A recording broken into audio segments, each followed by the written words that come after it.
Hey guys, hope you're enjoying your snow days, sleet days, whatever it is, ice days. I missed you Friday. I know Miss Murray was there with you. She said you all had good classes. I know you read chapter 8 together in class. I believe you were given your chapter 9 through 11 questions, and we're told to take your To Kill a Mockingbird book home in case we had bad weather. So hopefully you did that. I want to touch on a few things, and then I'm going to read chapter 9 to you. I will attach the chapter questions to the email that I send in case you got home without them. But I need you to, today's assignment will be to read chapter 9 and answer the questions. You're welcome to look at the video and follow along with me, or you can read it on your own. I will say chapter 9 it's kind of long, and it's got high points and low points, so you just have to bear with me through chapter 9. But it's an important chapter that needs to be read. Quickly, before we move on, let me just touch on a couple of things. If we are in school tomorrow, you will still have your spelling and vocabulary test, and your vocabulary worksheet is due tomorrow. I will attach those things to the email as well in case you didn't get those, take those home. They're also on my SharePoint. I'm not real certain we'll be in school tomorrow, but if we are, those things will be due tomorrow, and you'll still have your test over your vocabulary words. If we're not in school tomorrow, you'll get another email from me and another video, and I will then update when those assignments will be due and when that test will occur. Your independent reading project is still due Friday at this point. Unless the weather keeps us from school on Friday, your independent reading project is due on that day. Okay? Just making sure. Now, a couple of things from chapter 8 that you read with Miss Murray. There's quite a bit of symbolism in chapter 8. At the beginning, when Scout sees snow for the first time and she shouts, "The world is ending," that's on page 86. It's interesting because it kind of foreshadows a little bit of what Scout's about to see with her dad and the trial and the people of Macomb. Her world is going to change. Her world of Macomb is going to be different. It's going to seem like her world is ending because she's going to see some different sides of some people in Macomb. And so that's a little bit of a foreshadowing. Also, the snowman. The mud snowman. Now, they were probably kind of like us. You know, they're South Alabama, so they rarely see snow. I'm about to think in Tennessee we don't see it either. We obviously just see sleet. But they made the mud snowman. They didn't have enough snow to build a snowman, so they made it out of mud and then covered it, with snow. What's interesting is they make the snowman first, and it's kind of muddy and black. And Scout even makes a comment that she's never seen a black snowman. So they cover it with white. And it seems to be, it's okay then. It's a good snowman once it's covered with white. Well, that's a little bit of a contrast with blacks and whites during the 1930s. That white seemed okay, but black not so much. So I think Harper Lee uses that as symbolism to kind of show us that white was acceptable, but black was not in the 1930s. The last part of symbolism from chapter 8 that I think is really significant is how bitterly cold it was outside, but yet Miss Maudie's house catches on fire, and you have the heat from the fire. So there's a contrast there, a contrast between the bitter cold and the heat from the fire. And I believe those contrasts can also kind of foreshadow the opposing sides that we'll see in the trial. And they're going to be sharp contrasts. So I just think that's interesting that Harper Lee uses that. I also love at the end of the chapter when Scout realizes that Boo has put a blanket around her. It's also continuing to point us in a different direction of our first thoughts about Boo Radley. That he would be kind enough to come out from his house and wrap a blanket around a child who was cold. It's a little different than what Miss Stephanie Crawford says about Boo Radley. Now, chapter 9, it's long. We get a glimpse of the trial, Tom Robinson, who you're going to be introduced to. That's who Atticus will be defending in the trial. Uncle Jack comes in for Christmas, so it's a Christmas holiday. We meet Francis. He's a relative of the Finches. He and Scout don't get along very well. And then we see Scout sort of beginning to grow up a little, trying to listen to Atticus's advice and do what he says. So it's an important chapter, a little long, maybe has a couple of dry spells in it, but just bear with me, and I'll try to get you through it as best I can. All right, chapter 9, page 99. You can just take that back, boy. This order given by me to Cecil Jacobs was the beginning of a rather thin time for Jim and me. My fists were clenched and I was ready to let fly. Atticus had promised me he would wear me out if he ever heard of me fighting anymore. I was far too old and too big for such childish things, and the sooner I learned to hold in, the better off everybody would be. I soon forgot. Cecil Jacobs made me forget. He had announced in the schoolyard the day before that Scout Finch's daddy defended Negroes. I denied it, but told Jim.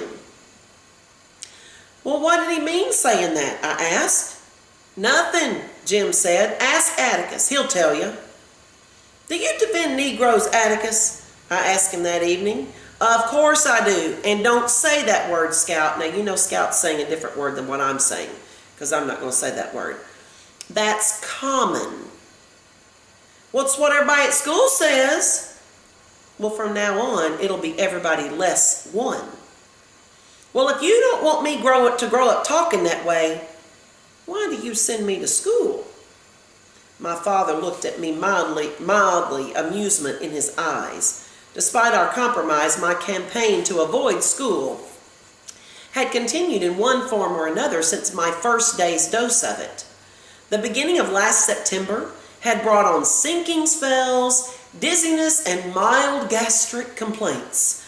I went so far as to pay a nickel for the privilege of rubbing my head against the head of Miss Rachel's cook's son, who was afflicted with a tremendous ringworm. But it didn't take. She didn't get it.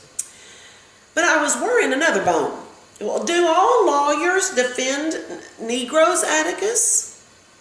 Well, of course they do, Scout. Then why did Cecil say you defended Negroes? He made it sound like you were running a still.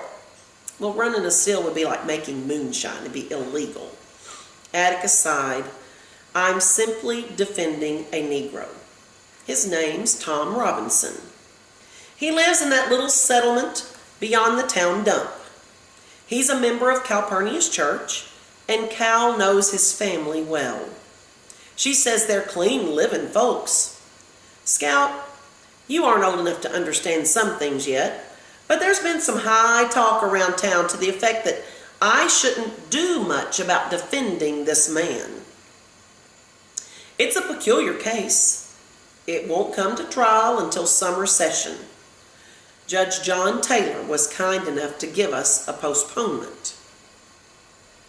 If you shouldn't be defending him, then why are you doing it?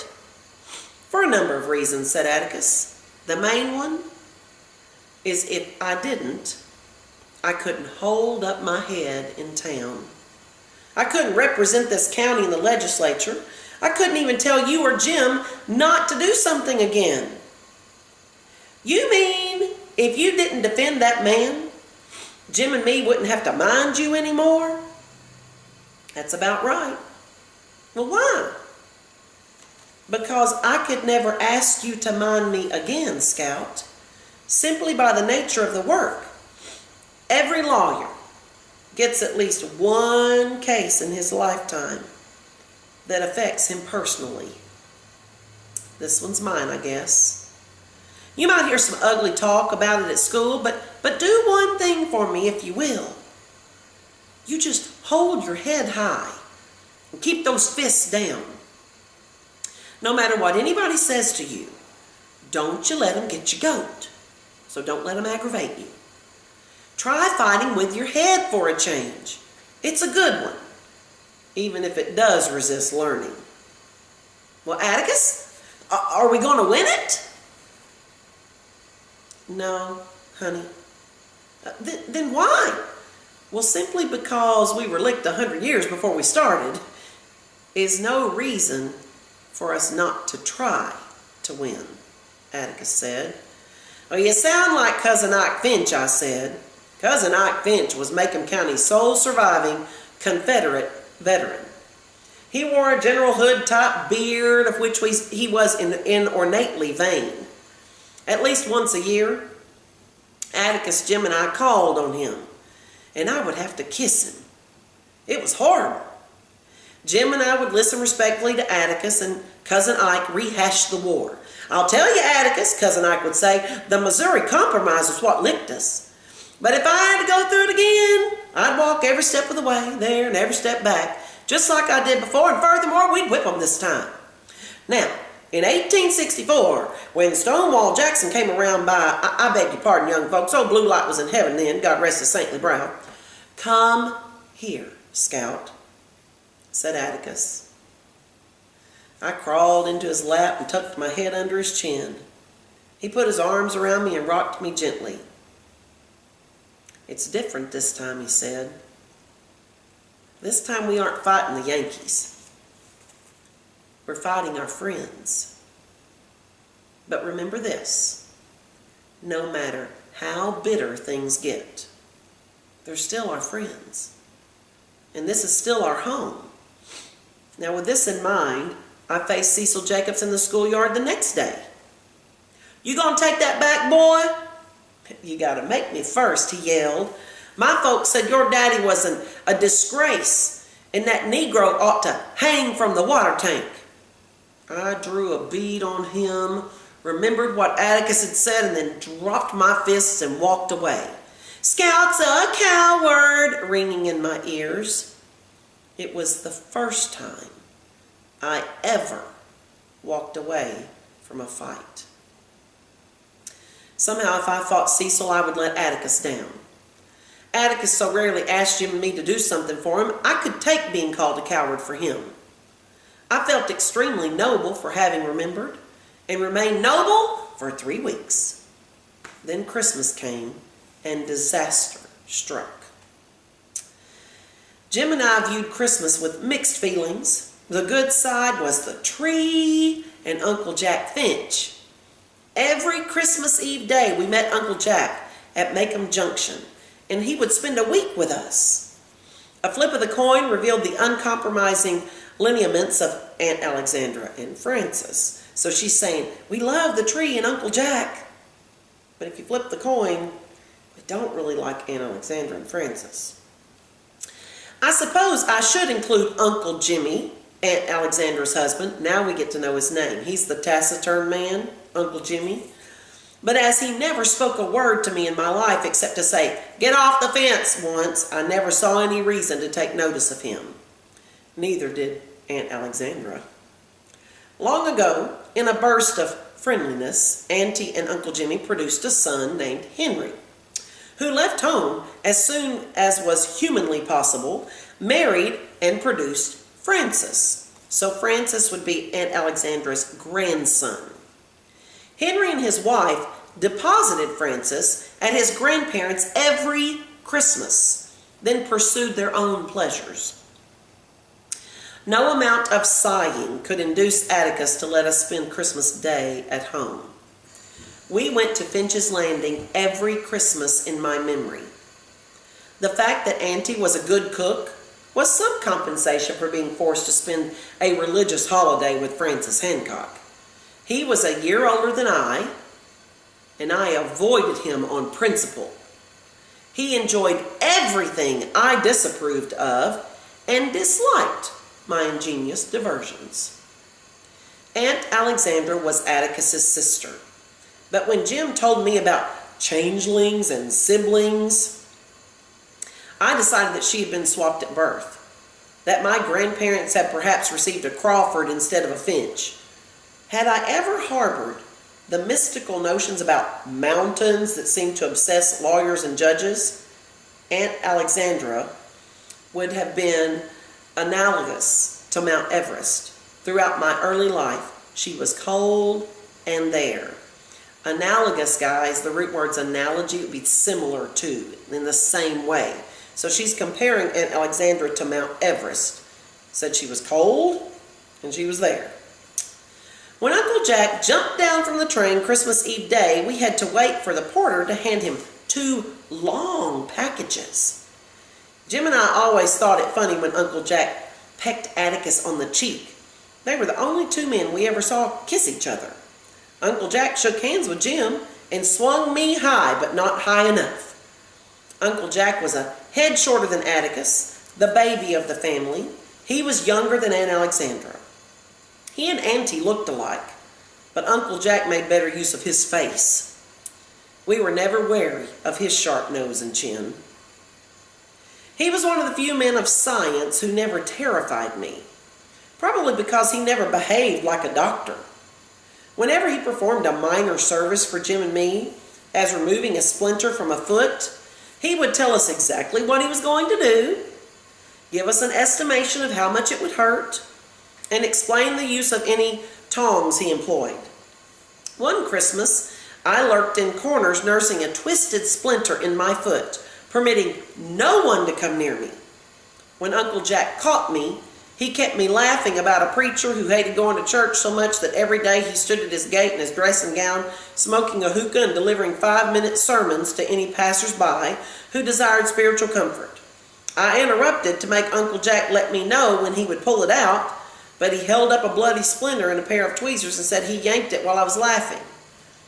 That was what was known as relativity. "What's in those packages?" I asked him, pointing to the long, thin parcels the porter had given him.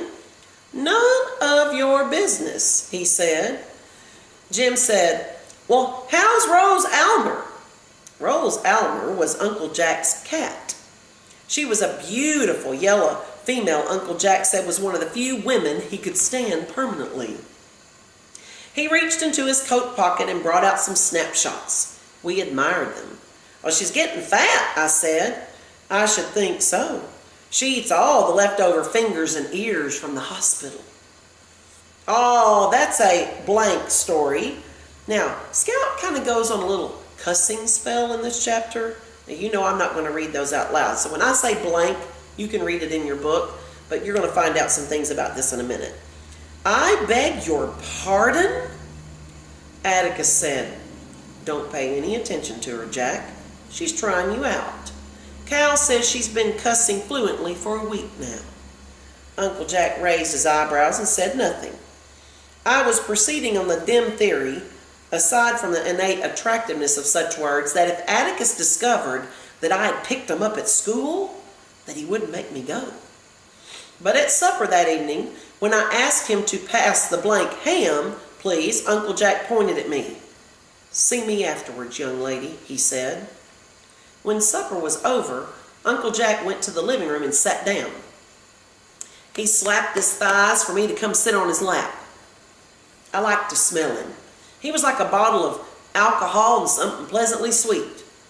He pushed back my bangs and looked at me. "You're more like Atticus than your mother," he said. "You're also growing out of your pants a little." Now that's a cliche. I'll tell you about that in a minute. "Well, I reckon they fit all right."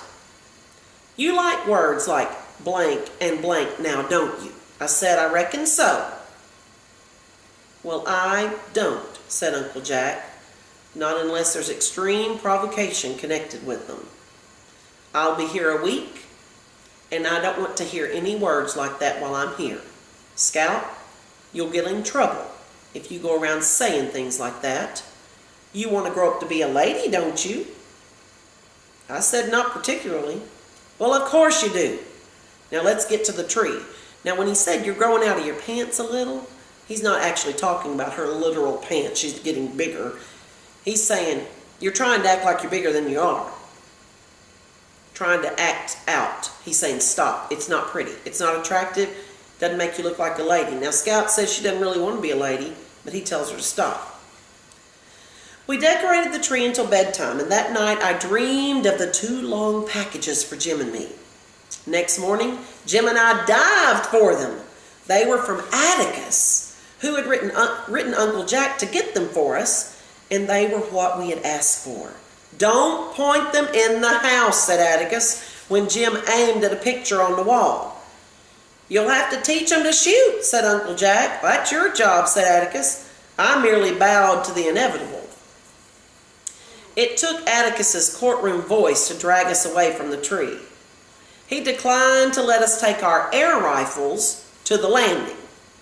I had already begun to think of shooting Francis, and said if we made one false move, he'd take them away from us for good. Finch's Landing consisted of 366 steps down a high bluff and ending in a jetty. Farther downstream beyond the bluff were traces of an old cotton landing where Finch Negroes had loaded bales and produce, unloaded blocks of ice, flour and sugar, farm equipment, and feminine apparel. A two-rut road ran from the riverside and vanished among dark trees. At the end of the road was a two-storied white house with porches circling it upstairs and downstairs. In his old age, our ancestor Simon Finch had built it to please his nagging wife.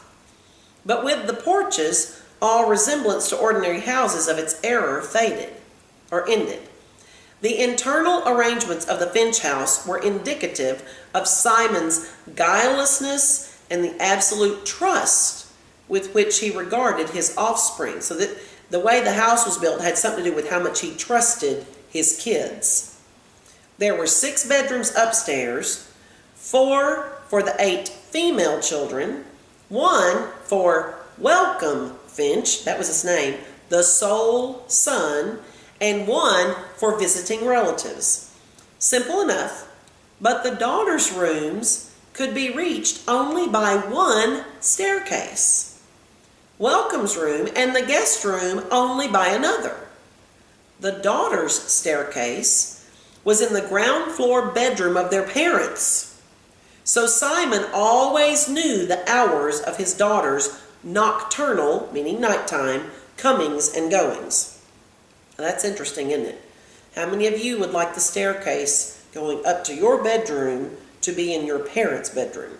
So every time you went up and down, they would know. That's how Simon built his house. Didn't sound like he trusted his daughters too much. There was a kitchen separate from the rest of the house, tacked onto it by a wooden catwalk.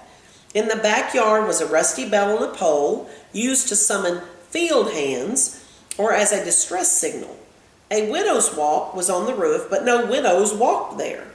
From it, Simon oversaw his overseer, watched the riverboats, and gazed into the lives of surrounding landholders. Now it's interesting because back on page 106 it talked about the Finch Negroes. So way back, even the Finches had slaves. So Atticus has that in his background, and he's going to be defending a black man in the trial.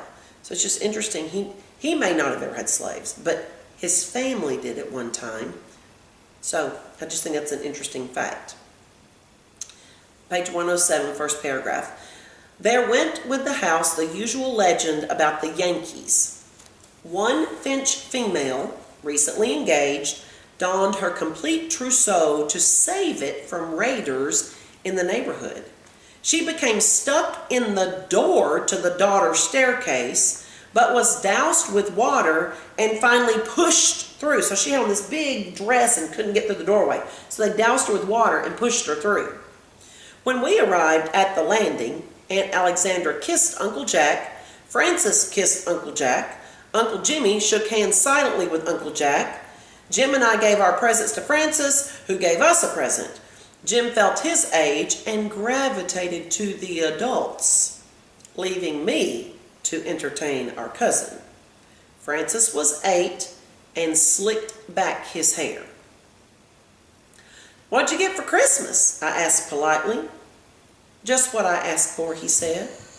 Francis had requested a pair of knee pants, a red leather book sack, 5 shirts, and an untied bow tie. "That's nice," I lied. "Jim and me got air rifles, and Jim got a chemistry set." "A toy one, I reckon." Well, no, it's a real one. He's going to make me some invisible ink, and I'm going to write to deal in it. Francis asked what was the use of that. Well, can't you just see his face when he gets a letter from me with nothing in it? It'll drive him nuts. Talking to Francis gave me the sensation of settling slowly to the bottom of the ocean. He was the most boring child I ever met. As he lived in Mobile, he could not inform on me to school authorities, but he managed to tell everything he knew to Aunt Alexandra, who in turn unburdened herself to Atticus, who either forgot it or gave me you-know-what, whichever struck his fancy. But the only time I ever heard Atticus speak sharply to anyone was when I once heard him say, "Sister, I do the best I can with them." It had something to do with my going around in overalls. Aunt Alexandra was fanatical on the subject of my attire. I could not possibly hope to be a lady if I wore breeches. When I said I could do nothing in a dress, she said I wasn't supposed to be doing things that required pants. Aunt Alexandra's vision of my deportment involved playing with small stoves, tea sets, and wearing the Ada pearl necklace she gave me when I was born. Furthermore, I should be a ray of sunshine in my father's lonely life. I suggested that one could be a ray of sunshine in pants just as well, but Auntie said that one had to behave like a sunbeam, that I was born good, but had grown progressively worse every year. She hurt my feelings and set my teeth permanently on edge, but when I asked Atticus about it, he said there were already enough sunbeams in the family, and to go on about my business. He didn't mind me much the way I was. At Christmas dinner, I sat at the little table in the dining room. Jim and Francis sat with the adults at the dining table. Auntie had continued to isolate me long after Jim and Francis graduated to the big table. I often wondered what she thought I'd do. Get up and throw something? I sometimes thought of asking her if she would let me sit at the big table with the rest of them just once. I would prove to her how civilized I could be. After all, I ate at home every day with no major mishaps. When I begged Atticus to use his influence, he said he had none. We were guests, and we sat where she told us to sit. He also said Aunt Alexandra didn't understand girls much. She'd never had one. But her cooking made up for everything. 3 kinds of meat, summer vegetables from her pantry shelves, peach pickles, 2 kinds of cake, and ambrosia constituted a modest Christmas dinner. Afterwards, the adults made for the living room and sat around in a dazed condition. Jim lay on the floor, and I went to the backyard. "Put on your coat," said Atticus dreamily, so I didn't hear him. Francis sat beside me on the back steps. "That was the best yet," I said. "Grandma's a wonderful cook," said Francis. "She's going to teach me how." "Boys don't cook." Now, I think that's interesting, because Aunt Alexandra wants Scout to be more like a lady, but Scout enjoys being a tomboy. She enjoys hanging out with all the guys. So she's not stereotypical, but she is stereotyping Francis when she says boys don't cook. I giggled at the thought of Jim in an apron. "Grandma says all men should learn to cook, that men ought to be careful with their wives and wait on them when they don't feel good," said my cousin. "Well, I don't want Dill waiting on me," I said. "I'd rather wait on him." "Dill?" "Yeah. Don't say anything about it yet, but we're going to get married as soon as we're big enough. He asked me last summer." Francis hooted. "What's the matter with him?" I asked. "Ain't anything the matter with him." "You mean that little runt Grandma says stays with Miss Rachel every summer?" "Well, that's exactly who I mean." "I know all about him," said Francis. "What about him?" "Grandma," now remember when he says Grandma, he's talking about Aunt Alexandra. "Grandma says he hadn't got a home." "Has to?" He lives in Meridian. He just gets passed around from relative to relative, and Miss Rachel keeps him every summer. Francis, that's not so. Francis grinned at me. You're mighty dumb sometimes, Jean Louise. Guess you don't know any better, though. What do you mean? If Uncle Atticus lets you run around with stray dogs, that's his own business, like Grandma says. So it ain't your fault. I guess it ain't your fault if Uncle Atticus is a Negro lover besides. But I'm here to tell you it certainly does mortify the rest of the family. Francis, what the blank do you mean? Just what I said. Grandma says it's bad enough he let you all run wild, but now he's turned out a Negro lover. We'll never be able to walk the streets of Macomb again. He's ruining the family. That's what he's doing. Francis rose and sprinted down the catwalk to the old kitchen. At a safe distance, he called, He's nothing but a Negro lover. He is not, I roared. I don't know what you're talking about, but you better cut it out this red-hot minute. I leaped off the steps and ran down the catwalk. It was easy to collar Francis. I said, Take it back, quick. Francis jerked loose and sped into the old kitchen.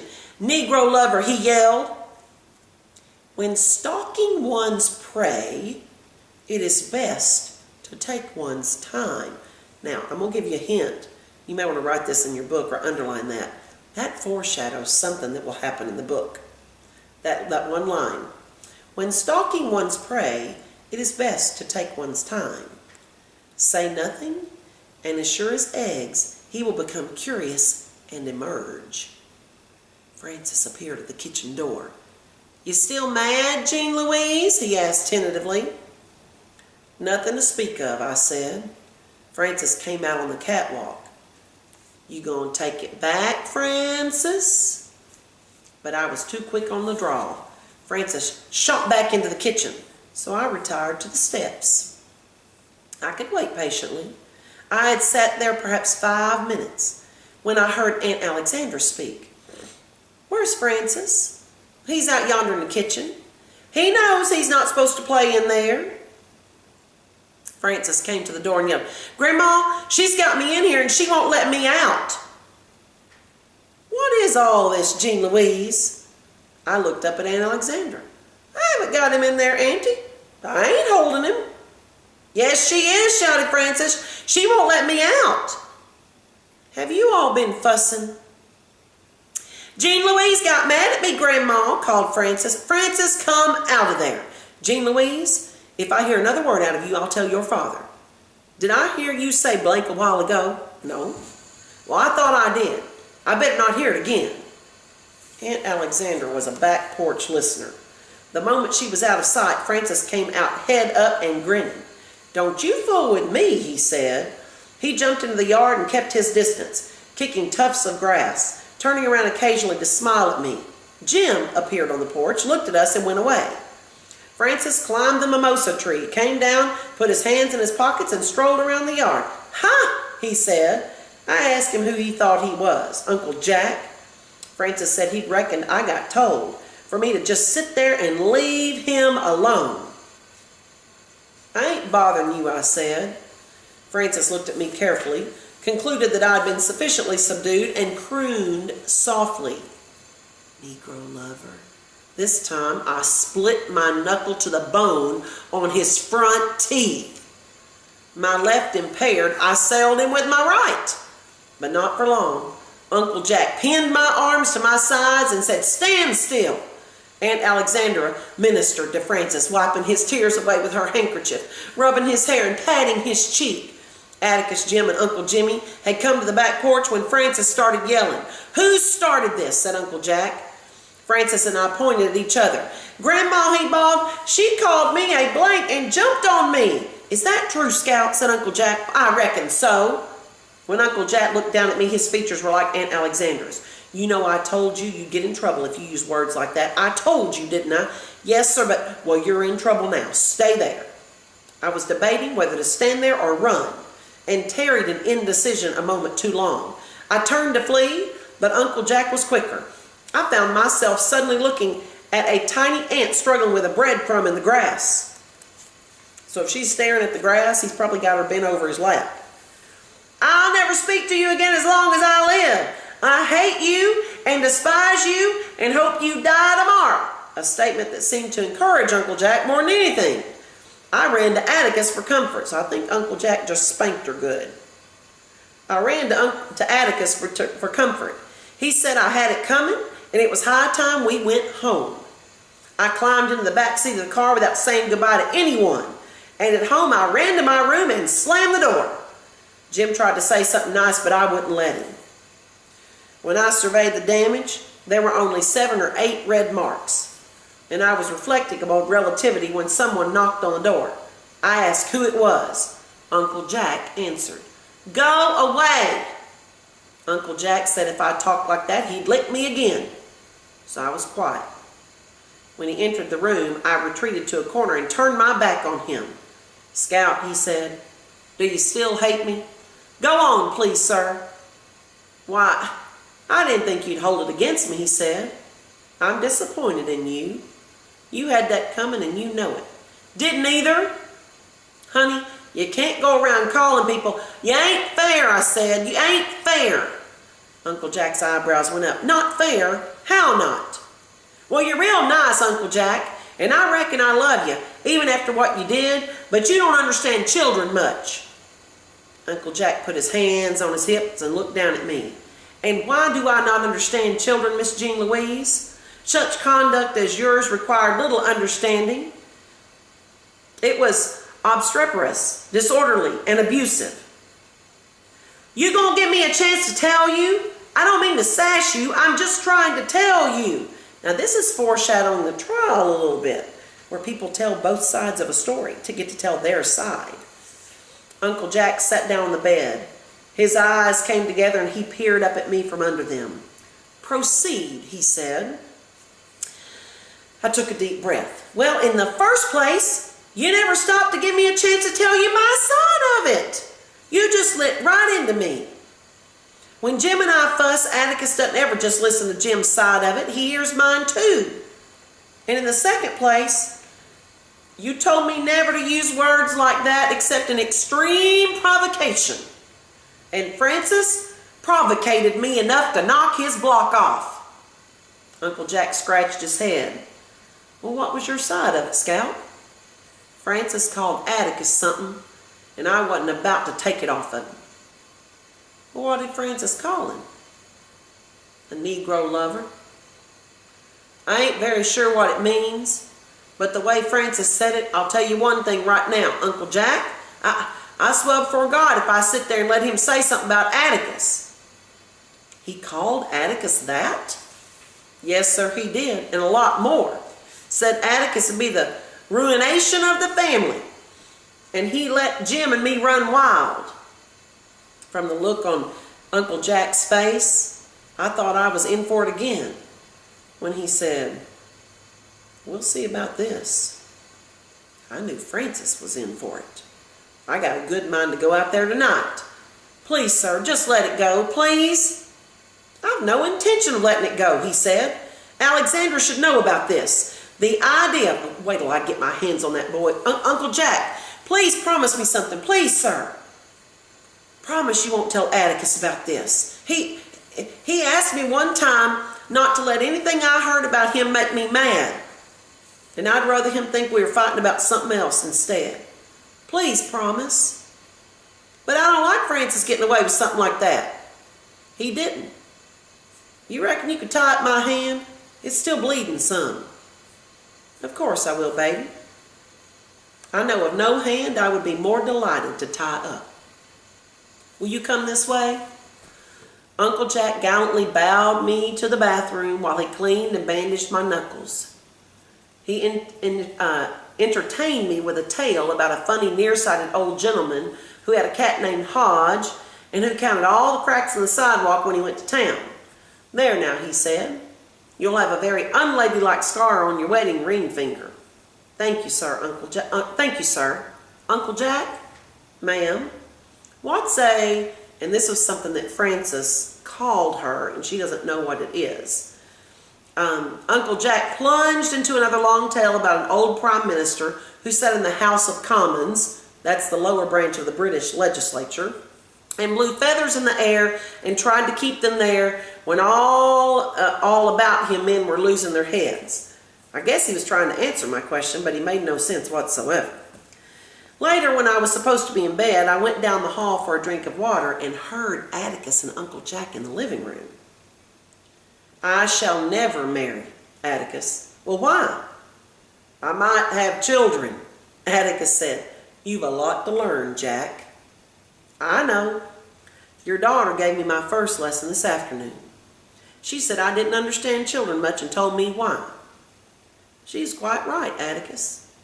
She told me how I should have treated her. Oh, dear. I'm so sorry I romped on her. Atticus chuckled. She earned it, so don't fret too remorseful. I waited on tender hooks for Uncle Jack to tell Atticus my side of it, but he didn't. He simply murmured. Her use of bathroom invective leaves nothing to the imagination, but she doesn't know the meaning of half of what she says. She asked me what a blank was.